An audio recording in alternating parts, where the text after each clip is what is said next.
سطح و صفت تعلیم در دانشگاه دولتی آموزگاری تاجیکستان به نام صدرالدین عینی سال از سال بهتر شده. دستاوردهای آموزگاران و دانشجویان می‌افزاید. این نکته ضمن یک جلسه با اشتراک نمایندگان وزارت معارف و علم جمهوری تاجیکستان، رهبریت استادان و دانشجویان این مؤسسه عالی تعلیمی از جانب رکتور دانشگاه اهل‌دین عبادالله‌زاده بیان گردید.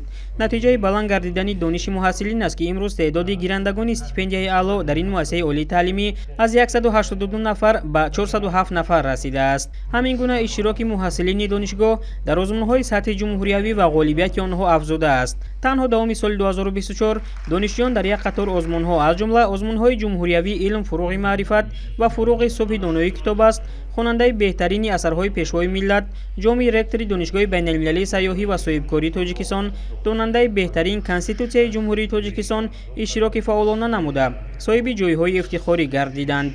ضمن سخنرانی خویش نمایندگان وزارت معارف و علم جمهوری تاجیکستان از دستگیری و غمخوری‌های همیشگی پرزیدنت جمهوری تاجیکستان پیشوای ملت محترم ایامعلی رحمان در ساحه معارف و علم ابراز اندیشه نموده نقش این درگاه را در سمت آماده کردن متخصصان بلند اختصاص، کادرهای علمی و پداگوژی و اشتراک در عملی سازی هدفهای مهم کشور مؤثر بیان نمودند. همزمان تاکید شد که در جواب به این همه دستگیری‌های حکومت مملکت مسئولین را ضرور است که جهت بلند برداشتن صفت تعلیم و تربیت، اقتدار علمی دانشگاه، رشد همکاری‌ها با مؤسسه‌های علمی کشورهای خارج، آماده نمودن متخصصان به طلبات زمان جوابگو، تدبیرهای بیشتر اندیشند. در همین مراسم یک قطار آموزگاران برای تعلیم و تربیت دانشجویان و آماده کردن آنها با آزمون‌های سطح بلند و دانشجویان برای شرکت در چنین سبقت‌ها با مکافات پولی قدردانی گردیدند.